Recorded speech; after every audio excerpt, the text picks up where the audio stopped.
Welcome to the Wayne Public Library's virtual author chat. My guest today is Mercy DeSimone. Mercy DeSimone is the pen name of a champagne drinking, book loving, music humming, caffeinista, beauty junkie, fluent in schoolhouse rock and useless trivia.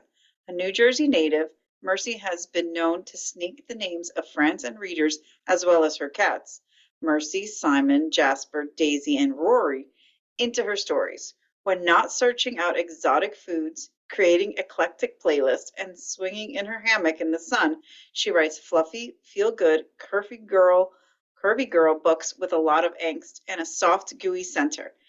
She believes that love has no expiration date and cashmere is a girl's best friend. Welcome, Mercy. Please tell us a little more about yourself and your new novel, Corsets and Quartets. Thanks, Janette. It's a pleasure to be here. So the bio kind of says it all. Mercy DeSimone is a pen name. And as I said, I sneak the names of my cats in there, hence the Mercy for my cat Mercy. And DeSimone was for my cat Simon. You know, when I started out of the gate, I started writing steamy reverse harem novels, which I didn't want to embarrass my mother. So like so many people, I wrote under a pen name. I have loved books ever since childhood. I can't remember a time when books weren't important to me, starting with Dr. Seuss, who is still a favorite to this day. And he was quite subversive, and a lot of people don't realize that. I actually decorate my house in a lot of bright colors. I call it Alice in Wonderland meets Dr. Seuss. So that's kind of my personality in general. I love champagne. I'm a beauty junkie. I work full time in the beauty industry. So for me, you know, being older and starting my writing journey older, it was very important to me to start writing books that represented a somewhat different demographic, at least in some of the steamier genres and in reverse harem in particular. And also, you know, a lot of us are curvy girls and we want to be able to recognize ourselves in stories. For me, when it comes to writing, I like to write characters that I call perfectly imperfect because I think that, especially in contemporary romance, nobody is perfect. Relationships certainly aren't perfect. We all hope for that happy ending, but often it's a bumpy road to get there. And that's always one of the interesting things, you know, from a reader's perspective. I know we were talking a little bit before and we wanted to talk about reviews, but that's one of those things that, you know, often gets called out in reviews, either, oh, you know, I feel this down to my soul. This person could be me. And that's when you know you found an ideal reader versus the people that say she was annoying, she was whiny, sometimes she was so insecure. Well, we are all sometimes whiny, imperfect, insecure. And I like to explore that. You know, I like to see the characters when they're living their best life and they are the best version of themselves. But I don't think it's believable, especially in contemporary stories, when you don't show the counterpart to that, because nobody is perfect at all times, least of all me. And can you tell us a little more about corsets and quartets? Tell us something that's not in the blurb. Yeah, so Corsets and Quartets is a reverse harem romance, which, you know, why choose romance is the more popular term right now.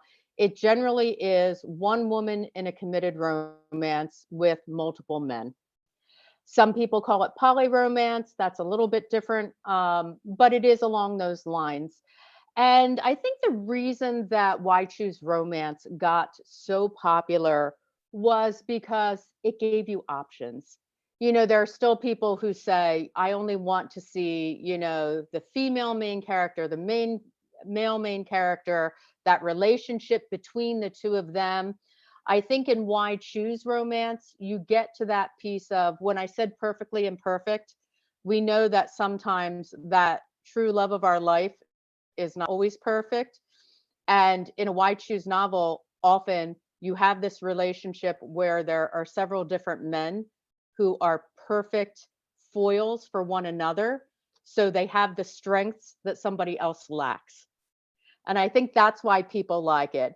If you go from a formulaic style and you look at a lot of these romances, there will always be someone that is the alpha male. There will always be someone that's a little bit of the a-hole, but you love him anyway. He's got the snappy comebacks, the alpha male takes control. The other one is a little bit of a jerk, but you love him anyway because he's very charming. You'll get one of these nerdier characters that tends to be more nurturing, that brings out a little more of those caring instincts for the female main character. So I think that's why a lot of these genres are very popular and why choose, because it gives you that opportunity to bounce those relationships off of different personalities, but yet everybody still comes together in the end. So you get multiple happy endings instead of just the one. I also thought it was important to write it from the perspective of an older character. Josie in the book is over 40. All of the men are over 40. In a lot of the contemporary romances now that aren't women's fiction, that are true romances, the characters are starting in teens or early 20s. Sometimes you get characters, drifting into their 30s, but rarely do we get love after 40. So when I say I believe love has no expiration date, this is about exploring love at a different time in your life. Corsets and Quartets was written very much about somebody who has gotten to that point in their life where now they're ready to chase their own dreams. The romantic love never panned out, and they decided this was their time. They're over 40. This is my time to go for what I want, to chase my dreams. And then lo and behold, 2, 3 men come in and suddenly throw that whole plan off kilter. But I think the biggest thing that you'll find in Corsets and Quartets that is not in the blurb is that this is often more about friendship than romantic love. It's really about when you hit that stage in your life where your best friends, your girlfriends, your pets, love gets expressed and you surround yourself with the found family. And love comes in all different guises and forms, and people being okay with that. Never cutting off the opportunity for real love to come along, but reaching that place where they're okay with themselves, they're okay with their life, they're okay with looking at this as the next adventure. That's a good. That's a good premise for the book. Wonderful. I mean, I like the whole curvy girl thing. I wanted to know a little bit more about the reverse harem. But that sounds wonderful. That sounds like, like that. I did get that sense from the blurb where, she's like, I'm gonna go into and write, and then all of a sudden these guys show up in her world, and and they kind of take a little bit more of space in her life than she expected. Um, Yeah, and the other thing, Jeanette, is the story is about Josie chasing her dream, but it's also about these 3 men also have very specific dreams of their own. So it's also about how do you navigate relationships when everybody is chasing a little bit of a different dream. And at that point in time, what compromises are you willing to make for someone else in order to make your dreams come true? And I think that we do run up against that a lot in our lives, especially as we get older, and to a certain extent in this, Josie is childless. She says at one point, you hit that space where you're not part of the mommy pack. A lot of your friends have married, they have children, and no matter how much you want to be involved and, you want to be interested, you can't contribute to those conversations about lactation and school pickups and sports and all of the things that come with it, and somehow you find yourself inadvertently as an outsider in a world where you used to belong. So now you have to create and reframe your life and find these dreams for yourself. yes, yes.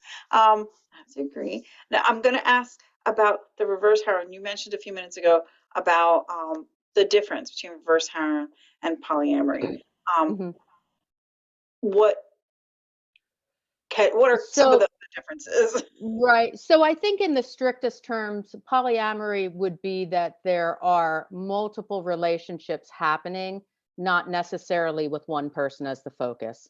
In a why choose romance, the woman is always the focus of the relationship, and there is two or more other men that are in that relationship, but she is the main focus. So, in a poly situation, you could have different couples interacting and different relationships going on where they all touch on certain corners or certain sides. But here, the woman really is the focus of the relationship. And I think that is, in many ways, when we talk about writing and tropes, it's the universal fantasy of being the center of attention when it comes to romance. Even if it's just strictly a male female romance, it's all about feeling like you are the center of someone's world. Here, you just get to be the center of multiple people's worlds. Okay. And is this the only reverse harem book that you've written? Are you currently working on another one? So, I do have some other books in the mix. It is not the only reverse harem. The first book I ever wrote was a co-write with another author, and that was also a contemporary reverse harem. This book has a spin-off, which has a short novella called Curvy Kisses. Again, a curvy girl story. Ages are younger, but still focused on the curvy girl. It touches corsets and quartets with some side characters. So, what I've been trying to do and what I have been finding myself doing is writing in this universe. So even within that very first story, the co-write that I wrote with Chloe Gunter back in 2018, when I wrote Corsets and Quartets, I made a reference back to that book and made that main character this character's cousin. She doesn't play a part in this story, but at least you get a connection to that. In Curvy Kisses, one of the men in Josie's life is a veterinarian. So Curvy Kisses takes place in that veterinarian's office with a different veterinarian and another younger FMC. I wrote another book last year for an anthology called The Necro Dancer. That's a PNR. It's actually a Halloween paranormal romance. That one is a menage. So it's one woman, two men, and I actually wrote that one as someone in another writing group, another author had given us a prompt, write one of your characters into a PNR story. And I wrote one chapter and then I was like, well, this could be kind of Josie all over again with her cat, Daisy. Daisy is a big part of Corsets and Quartets. And it kind of started me down the road with Taryn and her two guys in this Halloween story whose names are Trick and Treat. So, that's another funny one. The one thing I think that you'll find with my stories is they're always on the lighter side. Like I said, something that has a little bit of angst, like the real life angst we all have, but they're not dark. There's not kidnapping, there's not murders. If there's death, it's more by natural causes. Actually, in the Necro Dancer, Taryn is a necromancer. She is actually a master banisher. She can raise souls and she could put souls back to rest. It was a little bit of an ode to my Buffy fandom, Buffy the Vampire Slayer, which, so much of us loved. Hey, what if she got both Spike and Angel? Okay, I like this. Let's just have that story. But instead of being Buffy, Taryn is more of Willow or, one of the softer characters. And she's a curvy girl again. So I am writing more books. I have a space sci-fi fantasy in the works right now. That one, I really haven't decided. I think that is probably going to be more just a male-female romance. I am working on Emma's story. She is Josie's best friend, Corsets and Quartets. And Corsets and Quartets has a story within a story. As a writer, you see Josie working on her book that is a Regency romance. and you get passages of that book throughout the story. And people all kept saying, well, wait, what happened to Lady Sydney? Are we ever going to hear Lady Sydney's story?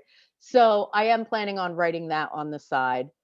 But as I think you've heard from some other writers, when it comes to Regency romance, sometimes people are very rabid about the details and having everything correct. You know, I'm a Regency romance reader from way back when. I cut my teeth on Georgette Heyer way back in the day, but I'm a little rusty. I just binge watched my way through all 6 seasons of Downton Abbey. And while that's not Regency, kind of got me back into the headspace for Lady Sydney's story. So often, I'm an indie romance writer. So for me, I go where the muse takes me. I say you cannot be an indie romance writer unless you have at least 10 unfinished WIPs sitting on your computer somewhere. And a lot of us hop around. I call myself a lazy writer too, because I am. I'm kind of lazy. I only write when the mood strikes me. I find it very difficult to force myself to write. I have to get into that headspace. When the characters start talking, that's when I sit down to write. I understand that. I understand that. I've written some, and it's that way. It's like a movie in your head. If it's not playing, it's not playing. Um, you mentioned several subgenres: contemporary, possibly historical, sci Sci-fi, sci-fi, sci-fi romance. paranormal. Yep. And honestly, I'm a huge urban fantasy fan. I read a lot of urban fantasy. I'm an Alona Andrews fan. Anne Bishop is one of my favorite writers. Her Others series is in my all-time top 10. I've reread that more times than I can count. When I say sci-fi, think sci-fi light, think more Alona Andrews on the side of Innkeeper, where she mixes a little bit of real world to other universes. But that's really where my love is. I like a good contemporary romance. I think we all understand contemporary, but world building is a chore. I did write one sci-fi why choose reverse harem book my second year of writing, and it flopped terribly. The book has really good bones, but I got a little bit lost in the world building. So that's one that I plan to go back someday and rip apart and re-engineer. And at some point, I might just change it more towards a traditional sci-fi romance versus a why choose or reverse harem romance. It got a little complicated. I put in 6 different love interests. There were only 4 in that book, but sometimes, for me, I have to slog through a book for a while. I find that my writing smooths out somewhere after the first third of the book. My cadence changes. And as a writer, that's something that I'm really working on, is trying to get that smoother beginning where it doesn't feel maybe a little more convoluted in the beginning of the stories. I takes me a while to build up to things. But, some of the best books do. If you go back to Alona Andrews and their first Kate Daniels book, I can remember reading that and thinking, am I going to like this story? Do I even want to continue this story?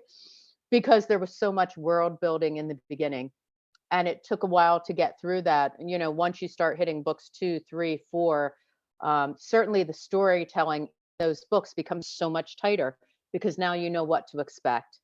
So that's a little bit of the challenge for me. I like to write standalones because I have commitment issues. And, committing to 2, 3, 4 books is a little bit challenging because I get bored with things easily. But I probably would be a little better off if I didn't feel the need to cram so much of that world building into the beginning of every book, because I do want there to be more background story. Some people say, are your books more character driven or are they more story driven? I think for me, they're more story driven, but that then becomes the challenge because I'm trying to tell that story and set it up in that first third of the book. And then everything just starts running from there. So as writers, that's where my challenge lies. And probably because I'm a pantser, I don't plot. There are people plotting is their superpower, and I wish to God I had it, but I really don't. If you're learning to write, one of the best resources I have found for writing is Becca Syme. Her books, she uses the Gallup, the Clifton Strength Finders, and she does all of the personality tests with Strength Finders for writers to help you find your niche and your superpowers in writing. And that was very interesting because it really helped me understand why certain things don't work for me, why plotting doesn't work for me, why sprinting doesn't work for me. So many people who are productive in the writing world will say, well, I get up in the morning, I have the strict regimen, I sprint, we do sprints with 10-minute sprints or 20-minute sprints or 30-minute sprints. And that's basically where you set a timer. You'll have people in a chat room and you'll say, next sprint starts in 1 minute. Where's your word count? Set the timer, write for 10 minutes, and then record your word count and see where you stack up with other people.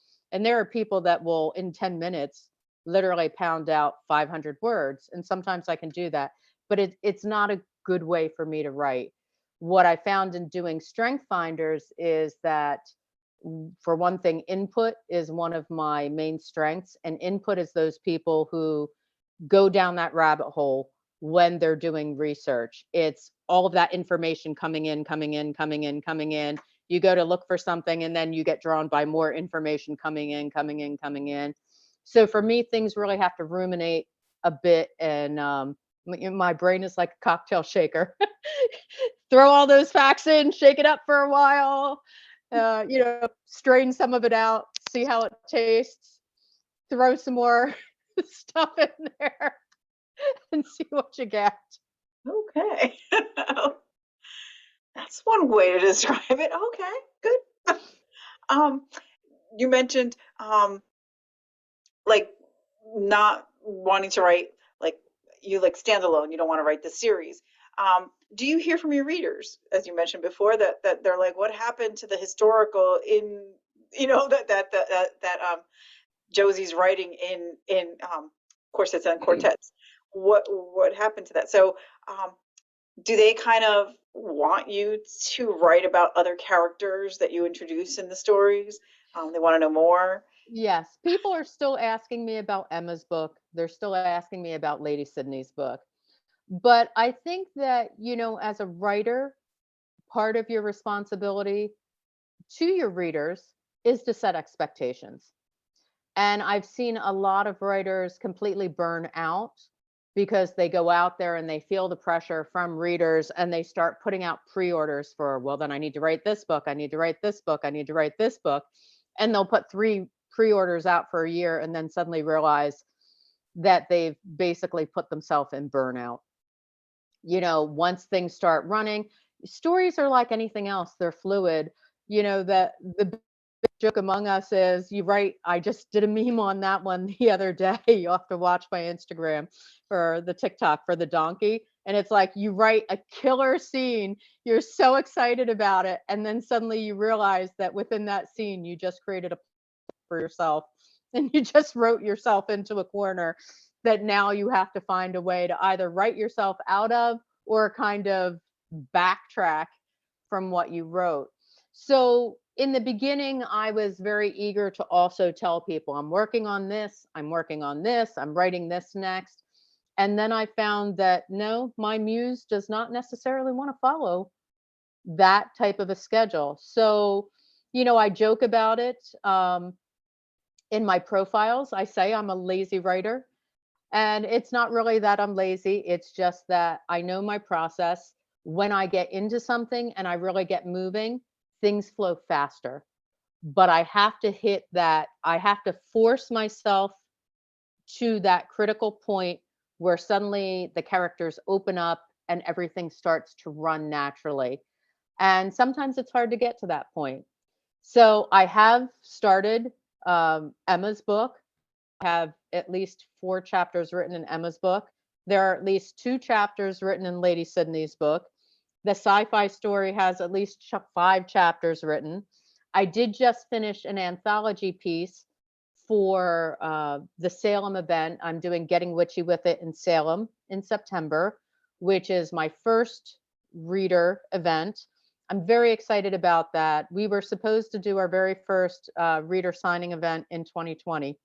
And of course, COVID killed all of that. So, so many of those plans that we had for these different events that we signed up for, and they got delayed and they got pushed back, etc. So that's happening in September. So I just finished an anthology piece, and it's an offshoot of the Necrodancer because it's happening in September. So I figured having an offshoot and another smaller anthology piece in a book in September to then have Necrodancer back out on the shelves again for Halloween, because it is a Halloween novella, just made sense. So my focus was there initially, and that was a fun story to write too. I kind of went back to Taryn's beginnings. Now you know what happened in her love life later, but how did she get to where she was? And I have a tendency to always have animals in my books because animals play a part in my life, because our animals often are our friends and our family. And yeah, so there's a lot of things that I'm working on, but I never promise anything until I'm at least a good ways through. And then I start telling people, okay, sending books to the betas, pre-orders are going up.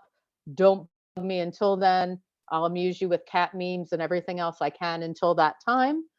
But, hang around or come back. It's all okay. Okay. You mentioned a reader encounter, and your readers, you're going to have one soon, actually in September. Have you had reader encounters? Did you have any memorable ones that you want to talk about? I haven't, because things were shut down for so long. I have just not been out in the wild. Certainly we create these communities on Facebook and on Instagram, and I don't play as much on TikTok. I get out there just to do a little promo. My reader group has gotten a little bit quiet on Facebook just because I have not been giving them as much content. And my content, I've actually been very honest with them and said, I know the things that you loved, and I love that you love Josie and that you're waiting for Emma and some of these other stories. But the reality is that moving forward, I may be moving more into male female romances. I may be moving more into traditional urban fantasy. If you want to follow, great. I'd love to have you there. But also, if that's not what you're interested in, I respect that too. So I get a lot of nice, messages on Facebook and things like that from previous readers, asking what's next. Is this coming out anytime soon? Often you see it in reviews where people will say, oh, can't wait for Emma's book, or can't wait for whatever else, or, now I'm off to binge whatever else they've written or the back catalog. But I haven't been out and about anywhere that readers really are. So I'm excited to go to Salem. That's my chance I know there are other writers there, other authors. We share readers, obviously, and I know readers who've read my books who are going there also. So I'm looking forward to hugging some people in person. Okay, sounds like fun. Salem is fun. It's fun to go to. What inspired you to start writing? Writing was a very interesting journey for me. I have always been, I would say, a storyteller. When I was in high school, I was in choir, I was in theater, I did all of those types of things. Throughout my life and my career, I've worked PR, I've worked marketing, I've done product training. I used to do events on the road in various department stores across the country, for another brand. And during all of those times, there were always so many funny things that happened on the road that we would laugh about back in the office. And people would always say, we really need to write a book about this. And I always laughed and smiled.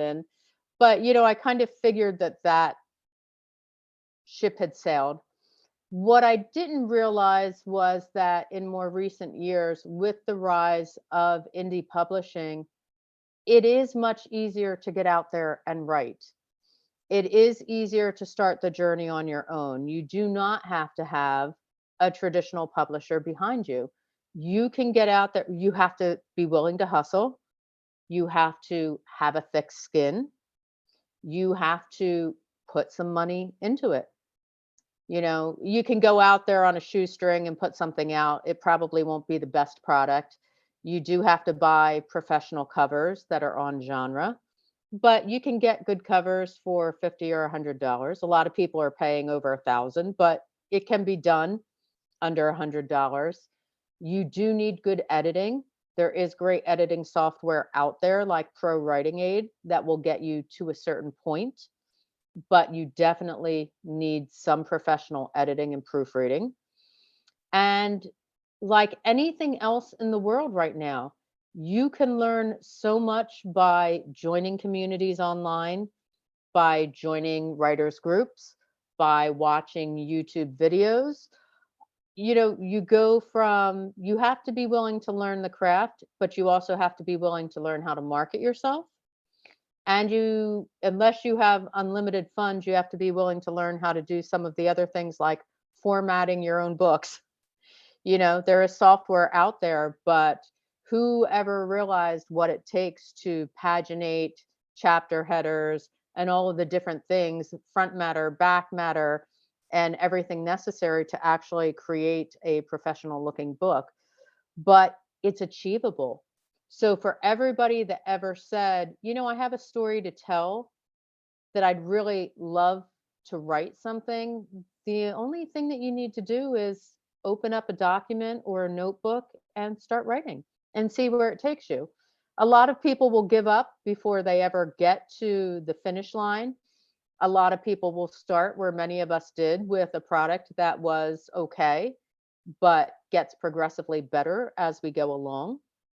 Some people will hit it out of the park with their very first book or two and become overnight sensations. But you don't have to have an agent. You don't have to have a traditional publisher. If you have a story to tell, there are places to tell it and there are places to sell it, but you have to put the work in. You can't go out there and think that anybody else is just going to do it for you. And for me, I had a story in my head. I started stalking writers on Facebook, and actually a very popular writer now in the Why Choose Reverse Harem genre was just starting out. And she is, I won't go say names, but she is very, very big now. And she was just starting out and she was asking for beta readers. And I was like, I've never beta read a book before, but hey, I'm good at grammar, I'm good at English, I can do that. And I hopped in as a beta reader and realized, wait a minute, they're doing this on their own. This is something that can happen. And then I ran into another beta reader who was Chloe, my first co-author, and she wrote a chapter of a book as a joke based on something that we had read online in a Facebook group. And she sent it out to a couple of us. So I thought I was being funny and gave her a second chapter, thinking someone else would pick up a third chapter and a fourth. And somehow it just clicked. And she said, we should write this book. And we did. And that's how it happens. It's actually that simple. If you have the ideas and you have the tenacity, but you do have to have the skin, because then there are the reviews. Yes. Uh, about the reviews, do you read your book reviews? And I how do you abs deal with the good and the bad ones? I absolutely read my book reviews. And in the beginning, you know, um, when you look at percentages, the low reviews are actually very low. And we sit there and say and have to constantly remind each other as authors when somebody says, oh, this person gave me this review, it doesn't even make sense, blah, blah, blah. And we have to sit back and say, why do we give more weight to the bad reviews than we do to the good? If you have 100 reviews and 3 of them were bad, but 97 of them, why are you paying more attention to the bad than you are to the good. So for me, I look at them as something to learn from. Honestly, I look for them for the important things. Is it mentioning, a lot of typos? Is it mentioning bad editing? Once I make sure that it's not hitting any of those critical things that are in my control, then it comes down to, like I said before, well, they didn't like this character. They thought this character was whiny. In corsets and quartets, I got a lot of heat for one character because I introduced him later into the book. And I knew it was a risk when I wrote it, but I actually almost wrote Simon out of the book multiple times. But for me, he was integral to the story, and I was committed to putting him in there, but he came in late in the story. And there are readers that are very upset about that. They don't feel like he got equal time. They liked him as a character, and he didn't get equal time. He didn't get equal love. I said, "You know what? It's how many people do?" know? Yeah, nobody gets equal time. It's another one of those perfectly imperfect things. It honestly, that's where I might go back one day and write another sub story with him and part of his journey, just so people get a little more well-rounded experience of him. But I really look at those reviews as you will never please everybody, and those aren't your ideal reader. When you read those types of things or you read how the characters didn't resonate with them, sure, I wish everybody loved the characters, but ultimately, it probably means that you are not my ideal reader, and I can be okay with that. So, what we were talking about a little bit earlier is for me, sometimes the more important thing is if you read on the Kindle app or you read on ebooks, in the upper right hand corner of like the Kindle app on my iPad under other, there is popular highlights. Sometimes it pops up in different places that you can get to it depending on what reading app you're reading from. But that will show you the different passages that people have highlighted in your book as readers. I pay more attention to the popular highlights than I do the reviews because to me, the popular highlights are the things that are really resonating with the readers. When the same passages are highlighted more than once, then you know those words are making sense. And honestly, that's how a lot of people write their blurbs for their books and refine their blurbs for their books. They go back and they look at those popular highlights and they try and pull some of that information out into the blurb because that's obviously what's resonating with the readers. So that holds a little more weight for me than reviews. There are certain places for reviews like Goodreads where people are just brutal. Goodreads, I don't venture into as often because there people do pick at books for sometimes things that seem a little unreasonable. But I'm to that point now where I can just let all of that kind of roll off my back. It doesn't seem as important to me anymore. I think when you're first starting out, those first bad reviews can be a little devastating. They're like that knife in your heart, but at the end of the day, you really just have to, like I said, outside of the technical piece, by all means, I would suggest reading them just to know, does your book have technical issues? If it doesn't have technical issues, that one book that I said really kind of crashed and burned, a lot of what I got from that was that first third of the book, the pacing was just too slow. So that's where I got that understanding of, okay, I got lost in that world building and I did some things in flashbacks that people just didn't like the time hops back and forth. Okay, fair enough. That's the stuff that will make you a better writer reading your reviews. Okay, that's a great answer, actually. That is absolutely true. I mean, why focus on the bad if the bad's not going to be productive? If it's bad because of it's giving you insight into how to prepare the next manuscript, how to get it right. Perfect. Well, I think you have to remember that everybody's going to have an opinion. Whether you find that opinion valid or not, everybody has an opinion and everybody has a right to their opinion. There are a lot of things that people like that I don't enjoy. Now, I'm one of those people that does not go out and give bad reviews of books. There was a book that I read that I did not particularly like. The writing was beautiful. The subject matter was way too dark for me. And I read all the way through the book and I wrote a review saying basically, okay, this one was way too dark for me, hit a little too close to some of my triggers, which is child endangerment and things like that. But I can't fault the book itself. It was beautifully written. It was very well written. It was just not my type of book. So I think as long as reviews are respectful, there's no there in the book community, especially in the Why Choose community, there are a couple sayings. One is, your kink is not my kink, and that's okay. We don't kink shame. And also, don't yuck someone else's yum. So those are the words to live by when it comes to reviews. Anybody that goes out there and wants to impose an opinion just because they feel like they need to be validated for some reason, okay. But don't engage. Someone else said, don't engage, never give them more ammunition. Just remember, they're not your reader. Walk away respectfully. So thank you. Hey, thanks for reading. I got paid for those page reads. Thanks for that. I enjoyed it.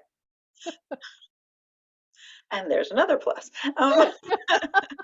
Um, how would you describe your author voice? Mm. I would say my author voice is very friendly. My books are written from a place of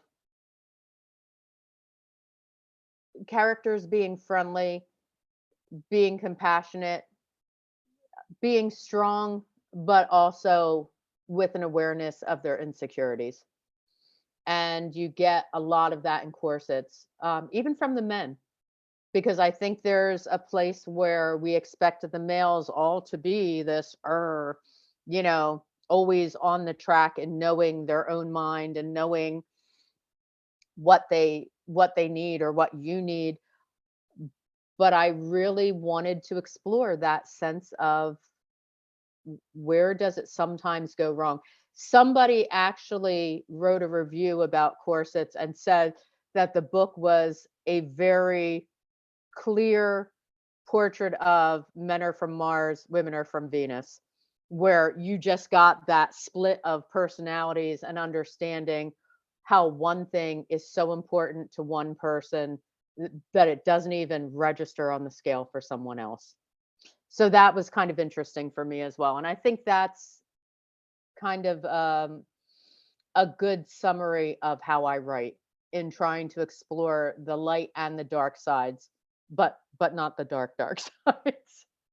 I don't enjoy watching movies or reading books that are dark, and I don't dislike them for other people. It's just not my jam. For me, reading is a happy place. It is my solace, it is my escape. That's what I want my books to be for people. So I think my cadence is somewhat lyrical. There's not a lot of harsh endings, there's not a lot of harsh sentences. Sometimes it gets a little wordy, but it is about having some sense of, I talk about how important music is to me, how I make playlists for every book, how a lot of books are inspired by specific songs. So I think a lot of my writing often is written in a way that is lyrical, almost in the way that song lyrics are. Sometimes they make no sense. Sometimes they stop and start in weird places. I don't always follow those tight grammar rules, because I like my writing to sound often more like the way people truly speak, which is often not perfect or proper. That is true. That is true. Um, so I guess this leads to, what is the most difficult part of writing for you? Is there one thing that you absolutely hate about the writing process? The one thing that is really difficult for me as a writer is s- to stop editing as I write. I'm one of those people that has a very difficult time.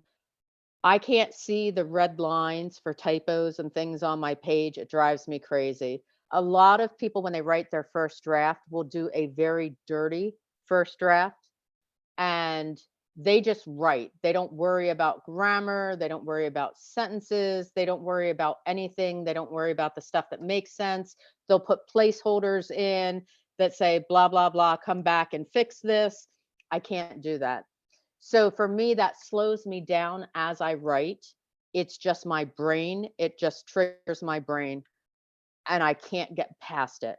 That being said, my first drafts seem to take me forever, but often they are pretty clean. So I can start handing stuff off fairly quickly to the beta readers because um, I've already been self editing constantly as I go along. And because I start and stop my writing so often, usually I'll have to go back and reread the last chapter I wrote to get myself back into the space of the story before I can move forward again. But that's just part of my process. I understand it. Um, so you've mentioned lazy, like that you've called yourself lazy. You've called yourself like you start, and you've got a few chapters here and there. About how long would you say does it take you to write a book? It really depends. Corsets and quartets, I had started in 2019, probably in November or December, and I wrote dribs and drabs of it for months. It wasn't until COVID hit in, well, we'll say technically April of that year. That's when we knew in 2020 that everything was going to be shut down. That I really started, we were home, we didn't have a lot to do, and I started digging into the story, and then it started generating in my brain. It started firing. I need the story to start firing. Once the story starts firing, things go pretty quickly. So that book is almost 500 pages. I finished it in, I'll generously say 3 months, maybe a little bit less. There are sometimes doing an anthology piece, if it's 5,000 words for an anthology piece, technically I could do it in a day. But sometimes I get so much angst around it and I keep rewriting and rewriting. What I'm finding is I have trouble with the shorter stories because I get caught up in that storytelling and that relationship building again. So the one anthology piece I did 2 years ago for Necrodancer was actually 13,000 words because it was meant for an anthology. Last year for Halloween, I went back and said, I want to add to the story. I feel like I shorted the story and I doubled it in size, actually more so. It now is 32,000 words, which is full novella. So for most people's understanding, a traditional novel can range anywhere from 50,000 words to, let's just say, 80,000 words or 70,000 words as a standard novel of like 200 to 220 pages. So for me, writing corsets, that corsets is almost printed pages, almost 500 printed pages. So for me to blow through that in 3 months was huge. That's the what? I was going to say that's the fastest I've ever written, but it's really not. When we did Railed, which was the first co-write that I did with Chloe, we started it in the end of August, and we had that book finished by October. Now there were two of us writing, but still, it went very quickly. So it all depends on where I am in the story. Once I get traction, I can move pretty quickly. But boy, it's like Sisyphus pushing the rock up the hill. It takes me a while to get that rock up the hill. Once I get it up, going down is fast. Okay. You've also mentioned about how, as you were just saying, it takes you a while to get the story going sometimes. So do you have a writing routine? Like once you're in the groove, do you have a writing routine? Usually I tend to write more at night or I write at weekends when I'm off work. It usually requires snacks.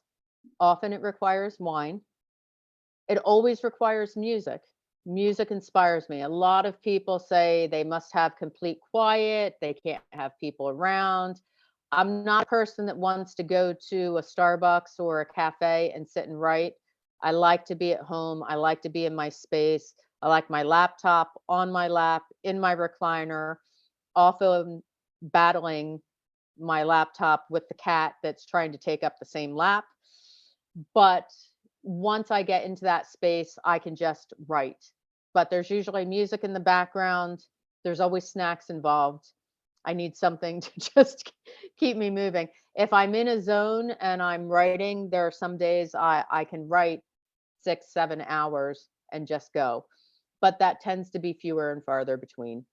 But I actually found myself being able to start sneaking chapters in. I have a 15-minute commute to work.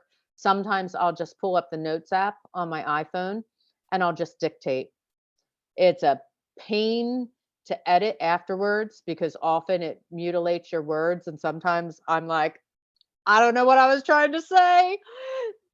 Something about, mm, but it's a good thought starter, and sometimes I can jumpstart my process and my chapters that way by then just downloading that, rereading what I have, editing through that, and then take off from that point. Okay. Um, you mentioned research and going down the rabbit hole. Um, Mm. when when do you do your research? Like as you're going along, or do As you I'm start it? as I'm going along, usually it's something in the book that I thought sparks that I start writing about, and then I'm like, "Ooh, is that accurate? Is somebody going to burn me for that? Is that true? How would that happen?" In Nectar Dancer, there's this whole small piece of background where Taryn is a banisher. She works for a government agency. You can't raise or slay souls without government oversight. And that all happened because, in my head, at some point in history, when Napoleon was deposed the first time and then eventually died on Elba, some people decided to try and raise him as a zombie and bring him back as a leader again because they wanted to start a new republic. So at that point, the government got involved and started to, basically say, no, these things can't be done unless they're sanctioned by the government because, who wants another war started by zombies? So, but then I had to go back and then I was like, oh, wait a minute. When did Napoleon get deposed the first time? When did he get defeated the second time? Where did he die? I know he got sent to St. Helena and then he was on Elba. And then I had to, find the historical facts there just to kind of back up that little piece of history in my story. But that was, a good hour down the rabbit hole before I got back to the story. Okay, that's not too bad. Um, is there any, I mean, as we said earlier, you have, contemporary, you're working on historical, science fiction, paranormal romance. Is there any like trope or genre that you're like, I can't see myself ever writing it? Or do you have any writing pet peeves? Mafia. I cannot write mafia. I do not like mafia. I know people love mafia. I have never seen Goodfellas. I have never seen The Sopranos. I'm just not a mafia person. I cannot do it. I don't like the characters. I don't like the storytelling. That's one. It's very, very popular. A Megaverse is very popular right now. It's not my jam. I wouldn't write it. And bully romance. I'm not big on bully, but because I write happy things. So for me, those things are not happy storytelling. I'm sure all of them have happy bits and pieces within the stories and redeeming qualities. In the end, there's a big move to people wanting to read morally gray characters. And every so often I'll read something like that, but it's really just not my jam. So, it's what's popular now, and that's great. Eventually, the pendulum will swing back around again, and happy books will be a thing, and I'll be there when it happens. You've mentioned a little bit about how you co-wrote with your colleague. I forget her first name. Um, Flow. Chloe. Um, is that your first book? Was that your first book? What was It your was publishing journey? it was our first book for both of us. It is very, very steamy. Why choose romance? And I think I got a lot of that angst out in that book. It was what a lot of people were reading at the time, what we were reading. But at the end of the day, Chloe really writes mostly PNR, paranormal romance. I write mostly contemporary. That book could have gone either way, and I tipped the scales to the contemporary side. And ever since, I've pretty much been writing primarily contemporary. And when she went solo on her own, she writes almost exclusively paranormal. So, when it comes to finding a co-writer, there was very little research involved in that, very little thought involved. For me, it was more of a lark, and I didn't put a lot of thought into it. And I'm moving a little bit here with my iPad because oddly enough, it looks like it is, sorry, going to go to sleep on me. I thought that battery would last longer.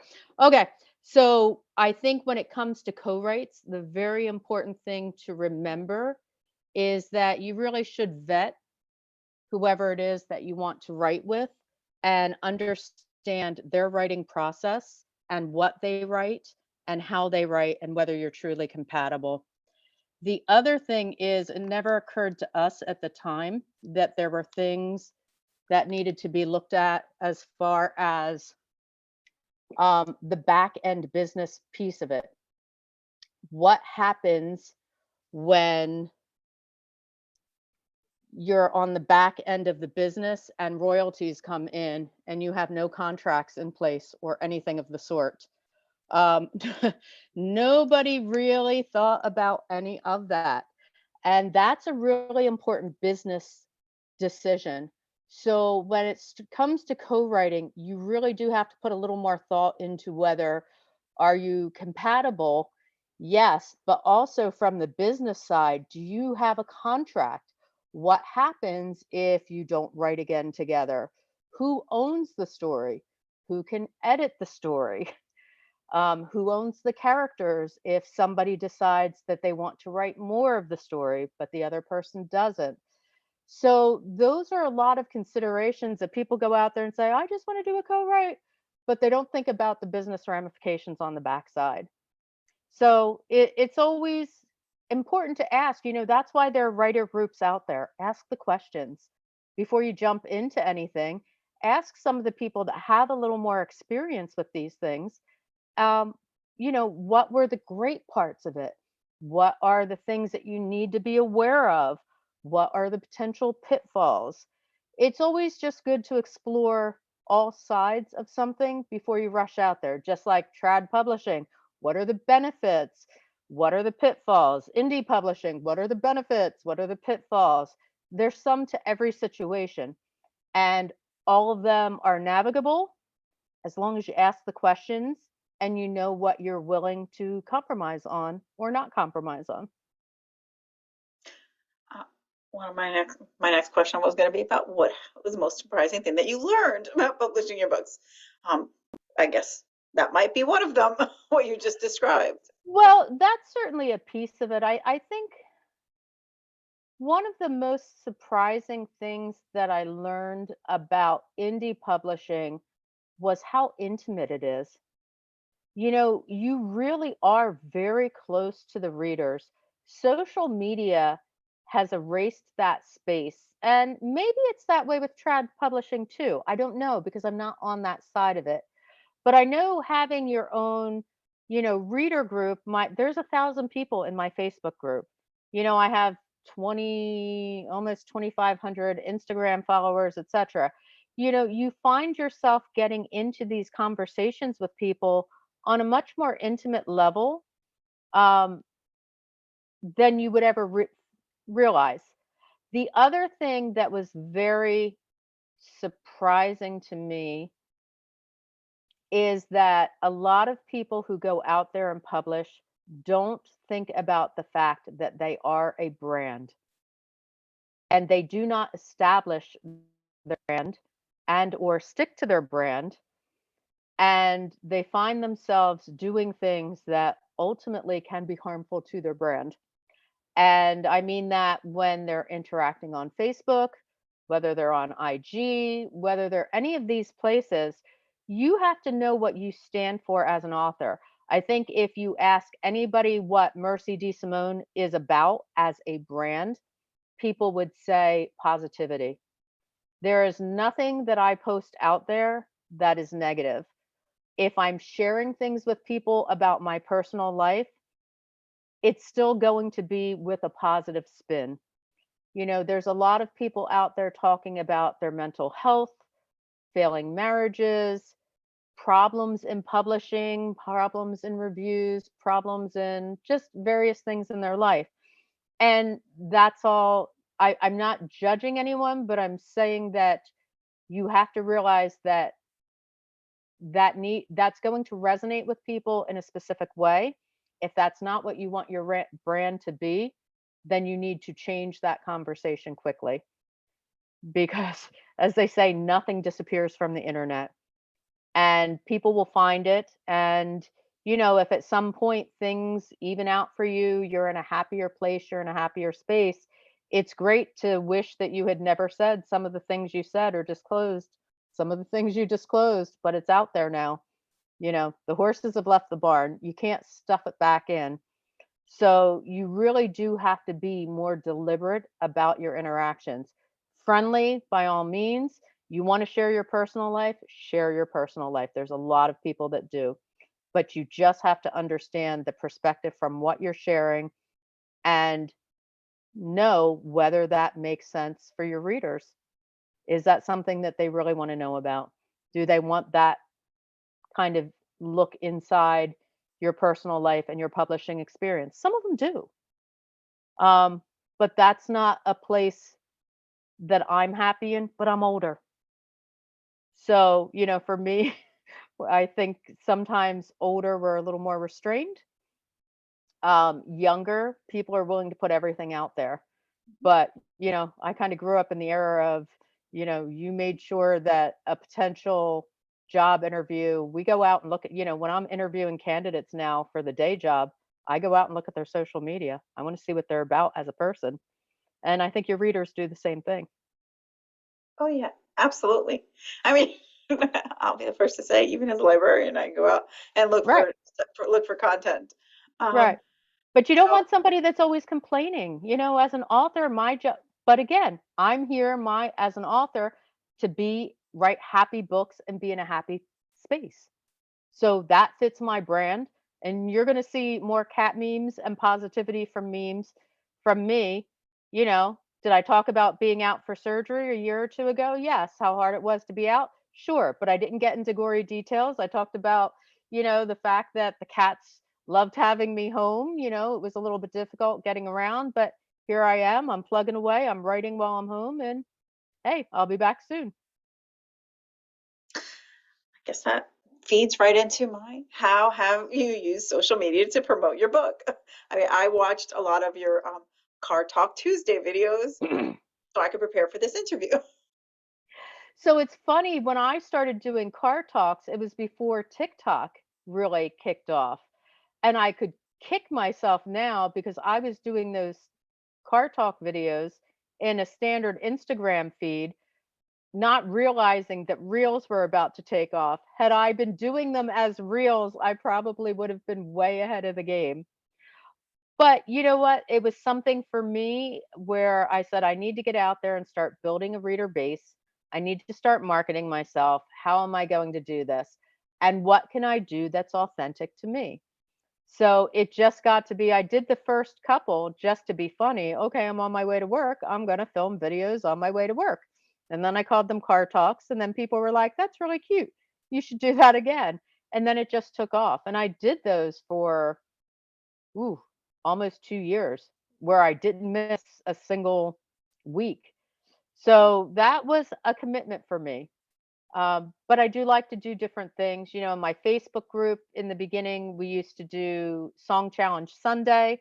because I was all about music. So every Sunday we would do a song challenge game, and music. I haven't done that in quite a while. Things ebb and flow. You do have to kind of watch what's going on. Now that everything's moved to TikTok, I'm not that clever or that interesting to want to do a million TikTok videos. But I put a few out there periodically and try and catch the wave. But I'm always watching to see what's new and different. Certainly, YouTube is coming up. It pays to stay on the edge of social media at the very least. Look at what's working for other people and figure out ways to continue to promote your brand, especially if you're not writing consistently. Where if you're not putting out books consistently, which I'm really not, a few novellas here and there in between bigger books, then you do need to keep yourself out there, keep it fresh, and at least have a presence. Okay. I think you touched on this a little while ago. How important was it for you to join a writers group or to have critique partners? It's really important to have community, especially if you're writing at home, you're not one on one with people. I'm a little jealous of some people that have bigger critique groups. I am part of New Jersey Romance Writers. I really value them as a group. I hop in on the monthly meetings. They do have critique groups. Unfortunately, because of my work schedule, I usually can't be part of them. So they just happen at odd times where I can't log in because I'm at work. In the beginning, I had beta readers and alpha readers. I still have some friends who alpha read for me and people who beta read for me. It is very important to me to get input from other people as I'm writing. I think as a writer, you naturally have blind spots, and other people reading your story see the holes that you don't, or see the things that, because it's in your head and you already know the character's motivation, you think you're telling. Maybe you're only implying because in your head it's fully formed, but it's not fully formed on the page. And that's why critique partners and writing groups are very important to the process from my point of view, because they really do help you see the blind spots and ask the hard questions sometimes also, like, why would your character do that? And sometimes you don't really have a good answer for that. I don't know. It seemed like a good idea at the time, but yeah, I can see how maybe that's out of character for that person. And sometimes it's not when we talk perfectly imperfect, but there are places where readers do have expectations and they're kind of like, yeah, no, that's not going to fly. Okay. Bring me back down to earth. It's just kind of like in corsets and quartets. I always say Emma, a lot of that story is about Josie and her relationship with her best friend Emma. Emma is that mirror that you can't look away from as a friend. I think that's what critique partners and your alpha readers do for you. They're that mirror you can't look away from, that are always going to tell you the hard truth, sometimes brutally, usually in a nice way. But they help you see that better part of your writing and help make that come forward and shine. Right? Um, Kind of lends stuff to what advice would you give to a new writer that's just starting out? Just start writing. Just start writing. Find your community. There are a million places to find community. Facebook, there are so many different writers groups. There are so many different readers groups. Look locally. I never even realized there was a New Jersey romance writers group. It's taken me 5 years to find this group, but it was only because somebody else mentioned it in another group. So you do have to find community, find the people who are killing it, that know the good information that you need to know. That's very important, but also find other people who are starting out like you, um, who are having some of the same challenges and insecurities that you're having. because it does help to have support at that level also. And some people get upset when you say, "Oh, well, this person isn't on the same level." And I understand that because some people make that sound elitist, but it's really not. I think what we're trying to say is really just find somebody who's at the same place in the process. Um, there's some great groups like 20 Books to 50K where, their mantra is a rising tide lifts all boats. So that group is about, people who've reached the pinnacle and giving everybody that helping hand up. And that's important. But it is also important to find a tribe and also to understand that some of those people aren't going to stay with you for the whole journey.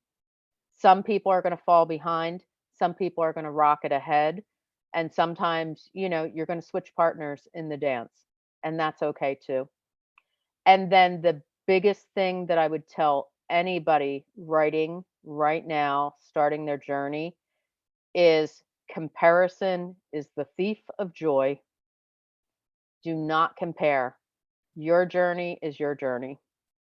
And if you keep trying to compare yourself to the people around you and who got somewhere faster or who's doing what or getting more attention or more sales or more whatever, for whatever reason, you don't know how they got there. You don't know what goes on in their life. Stop comparing yourself. Your journey is your journey. You have to do the work. You have to get there your way. There is many, many, many paths up the mountain, and don't be discouraged if you're not doing all the things that everybody else is doing to get there. It may just not be your process. Okay. At this point, I ask if there are any questions for Mercy to please type it into the chat and I will read them to her. Um, and now I turn my attention to the fun question, as I say. You mentioned a few things in your bio, so I need to ask, do you have a favorite coffee, a favorite cocktail, a favorite beauty product, and a favorite place you've ever visited? Oh, so favorite coffee, just caffeine in general makes me happy. I'm one of those people, I can drink 6 shots of espresso before bed and never feel it. So caffeine is a good thing. We love champagne of any type or variety. Let's see. What else? Beauty products. I am a beauty junkie and I cheat on beauty products all the time. I have so many things in my closet. I work in the beauty industry, particularly in a hair salon and spa. So, as you can imagine, I have a lot of products around me at all times, and I fall in love with something new. I have commitment issues. Favorite places to visit. I just came back from a business trip to Italy about a week ago. So we were there for 5 or 6 days. We were in Venice, Bologna, and Rimini, and that was gorgeous. If I had to pick my happy, happy place, though, it would be Aruba. I've been there 5 or 6 times now, and there's nothing better than laying on a raft in blue, blue water with a cocktail in your hand and just floating on the waves. And cocktails, my favorite right now would probably be a Greyhound, which is basically gin, tonic, fresh squeezed grapefruit juice, and fresh sprigs of rosemary. Little savory, little sweet, very herbaceous. So, yeah, in a nutshell, and go check out my Spotify playlists because they're all over the place. Music is that second piece of my life, and I'm very eclectic. Everything from the 60s to Linkin Park. And, I love it all. And storytelling is what I do. Stories make me happy, music makes me happy. And you'll find references to music in a lot of my books outside of just the playlists. Okay. Well, we do have a question, and it is, this has been a fabulous author interview, Wayne Public Library, and thank you for asking such excellent questions. Thank you, Mercy DeSimone. Is that okay? For such detailed answers regarding writing and being an indie author. By the way, I'm fangirling here and love your books. My only question is, when is your next release? So, next release, well, definitely the anthology piece, getting what witchy with it into anthology. So, Hearts and Souls will be in that anthology for the weekend of September, I think 11th is when we're in Salem. Outside of that, I guess it's just who makes it to the finish line first. Is it going to be Emma? Is it going to be Lady Sydney? Or is it going to be Trina and Harm in space? I can't tell you when that next release will be because right now they're all yapping at me and I'm waiting to see who's going to duke it out and end up on top. But definitely plan to release at least another full size book this year, probably closer to the end of the year because, again, I am a slow writer. But that's my process. But something will be coming this year. Hey, thank you so much, Mercy. Thank you for all of these wonderful answers. Very detailed and I have to tell you, very different than any of my other interviews. So thank you. Um, and I wish you all the best of luck. I don't know. I'm not sure which one I'd root for of the three different.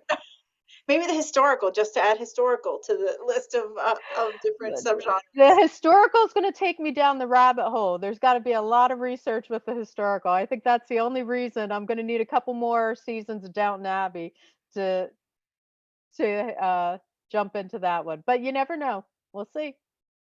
Okay. Again, thank you so much and best of luck with all of your future endeavors. It's been wonderful chatting with you. Thank you so much, Janette. I appreciate it. We love public libraries. Go read.